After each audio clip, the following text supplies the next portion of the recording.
Welcome back to News Geelong as we turn to the pulsating world of Geelong sport with our own flying hawk, Nathan Curry. Good evening, Nathan.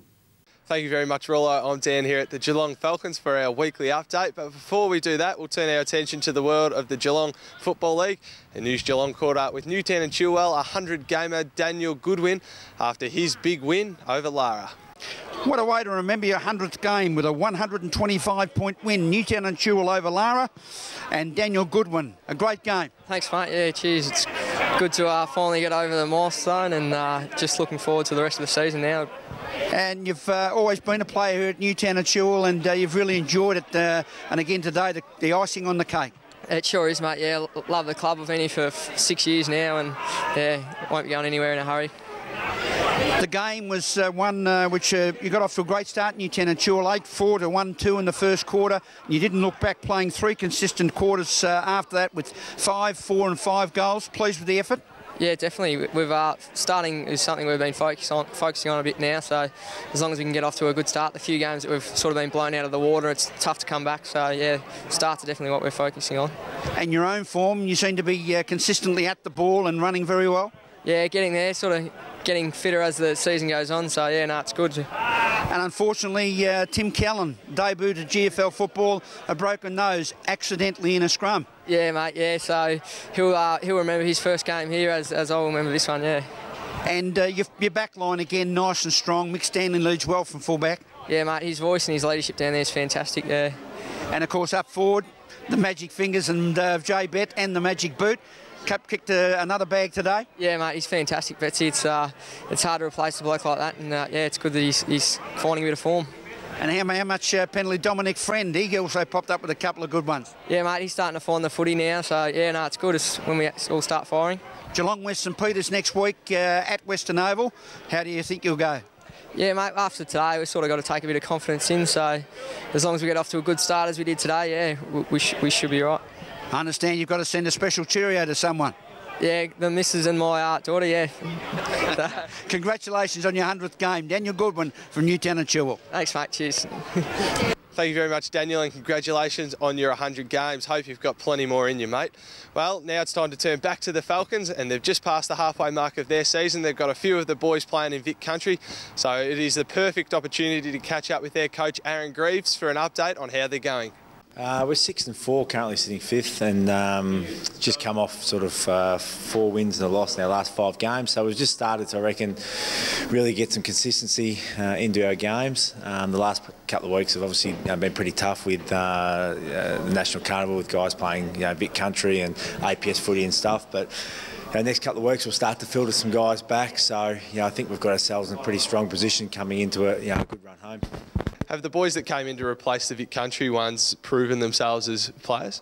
Yeah, we've had the opportunity to sort of blood a lot of first gamers and bottom age guys, which will be obviously makes the strongest squad 2012. And yeah, it has been some really good guys that stood up. I thought Dylan McCarthy and Zach Sherman as sort of defenders, as bottom age guys have been really really strong. We had Paul Birchall came in on the weekend, played his first game. Joel Daffy has come into the side as well in the last few weeks and played consistent footy. So yeah, we're doing a lot of work with the guys that even I guess aren't playing, a lot of development type stuff to get them ready so that when they do get an opportunity to play test their footy, they can have an impact straight away.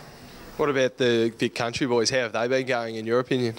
At state level, yeah. Look, they've all been fantastic and contributing. Taylor Adams has been really strong as a leader again down at Vic Country, winning a lot of the footy. Dev Smith's first game was outstanding. He had 33 possessions and kicked 6 goals, so he's had a real impact. Lever's played in the ruck. Bosley's played as a defender and gets another opportunity this week as a 19-year-old, which is really good for him. Both Edwards and Monaghan sort of played off half forward, half back, and Merritt's sort of played through the midfield and been in or around the best in the past 2 games as well. So we've been really proud of the efforts of those guys, and they get an opportunity now to probably the West Australia and Vic Metro games, probably 2 of their biggest games. They get to set themselves for it. Skilled Stadium Friday, and then Etihad next Wednesday. What sort of things can those boys bring back to the Falcons when they come back from the Carnival? Look, I think more than anything, it's their intensity at training and how they apply themselves to to games and with their preparation. Obviously, that level it goes up again from TAC footy. So for a lot of guys coming from local footy to TAC, it's a big step, and from TAC to National Carnival, it's a big step again. And so that they come back. They train at a higher tempo. They make quicker decisions. They work harder on the track, and they're things that will filter back through our sessions. And our young guys are sponges, and they really look at these guys, and if they're coming back leading the way with positive traits, it's really beneficial for us. You've got the Northern Knights on Saturday. Is there any injuries or people coming back into the side that could cause a few selection headaches? Look, we expect to get Luke Marnie and Matt Higgins back from injury this week, which will be really good for us and for them. They've both missed the last 2 or 3 weeks with injuries, so to get them back would be a plus. But they both need to get through training tonight.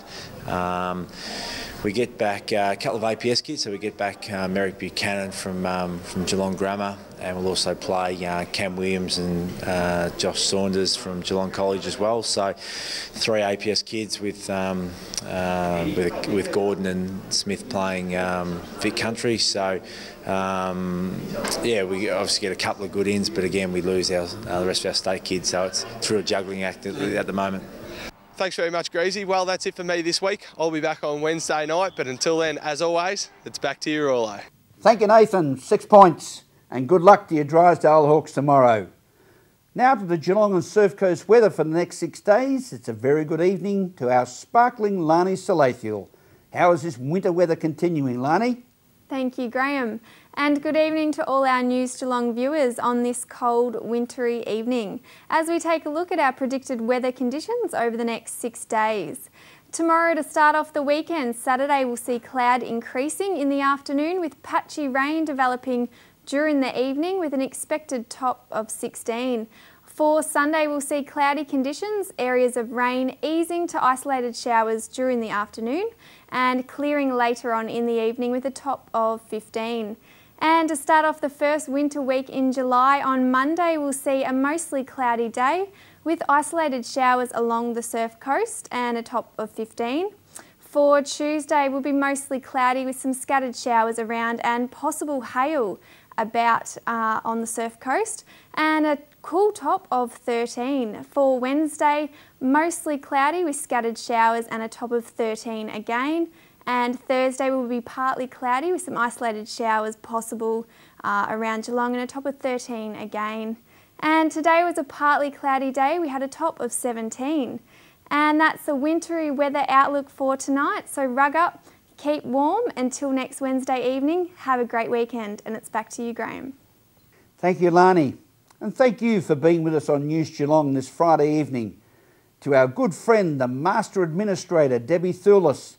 Remember, take your time and smell the flowers. From all the team at News Geelong, have a pleasant evening, a safe weekend and a very good night.